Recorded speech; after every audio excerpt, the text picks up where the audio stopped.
Hello friends, मैं मुख्तार खान स्वागत करता हूं अपने चैनल में। और आज हम सीआरपीसी में धारा 190 कॉग्निजेंस के बारे में समझेंगे। धारा 190 कॉग्निजेंस संज्ञान के बारे में।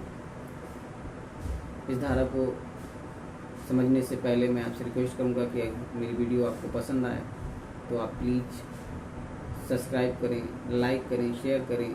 सब्सक्राइब के बगल में बटन बने हुए बेल आइकन को प्रेस करें ताकि मेरे द्वारा जो भी वीडियो जारी की जाए उसका नोटिफिकेशन आप तक बराबर पहुंचता रहे। तो धारा 190 सीआरपीसी हमें मजिस्ट्रेट के संज्ञान लेने के संबंध में बताती है। मजिस्ट्रेट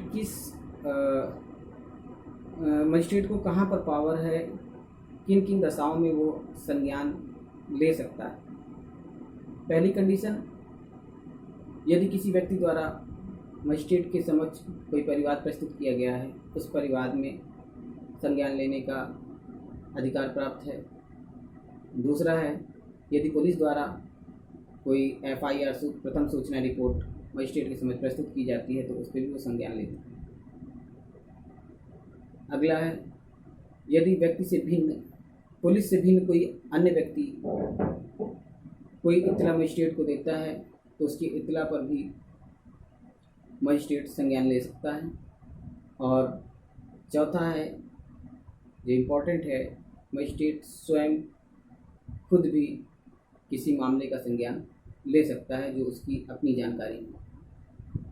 इस तरीके से धारा 190 कंप्लीट होती है। 190 में एक केस लॉ है, मैं उसको बता दूं। महेश चंद्र बनाम राजस्थान राज्य, AIR 1986 का है, जिसमें ये बताया गया है कि संज्ञान अपराध का होता है, अपराधी का नहीं। इससे ये मतलब हुआ कि संज्ञान जब मजिस्ट्रेट लेता है तो उसमें अभियुक्त की उपस्थिति आवश्यक नहीं है। अर्थात बिना अभियुक्त को मजिस्ट्रेट के समक्ष प्रस्तुत करे किसी भी चीज़ पे संज्ञान लिया जा सकता है। ये इस केस लॉ में बताया गया था, महेश चंद्र बनाम राजस्थान राज्य। और इसी में दूसरा पॉइंट है 190(2) सीआरपीसी सब क्लास 2, 190 का सब क्लास 2, जिसमें ये बताया गया है कि कब सेकंड क्लास मजिस्ट्रेट किसी परिवार पर बताई हुई उक्त जितनी भी मैंने बताई ऊपर की जितनी भी कंडीशन है, उन कंडीशन में संज्ञान ले सकता है। तो सेकंड क्लास मजिस्ट्रेट, जब मुख्य न्यायिक मजिस्ट्रेट सेकंड क्लास मजिस्ट्रेट को सशक्त करता है कि आप संज्ञान लीजिए, तो उसके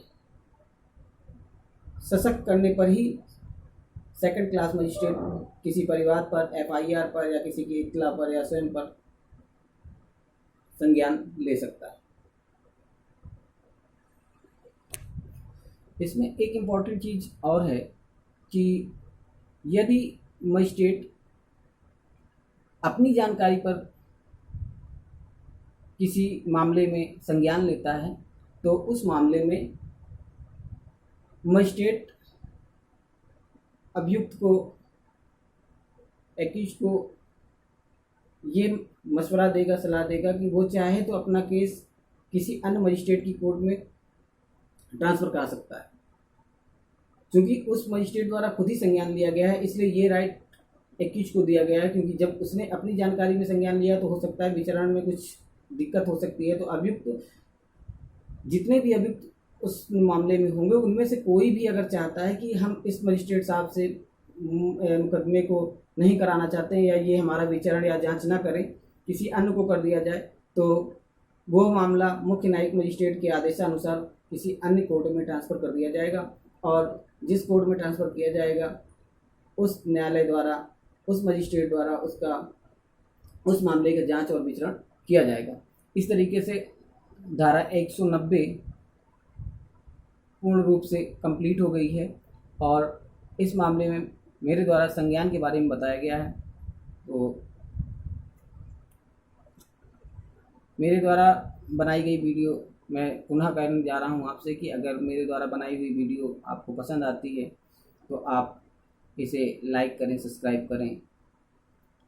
और अगर आप लोगों से मुझे रिस्पांस मिला तो हो सकता है मैं और भी अच्छी अच्छी वीडियो बनाने का प्रयास करूं। आप लोगों के उत्साह से, आप लोगों के सब्सक्राइब से मेरा उत्साह बढ़ेगा और मैं और भी वीडियो बनाऊंगा।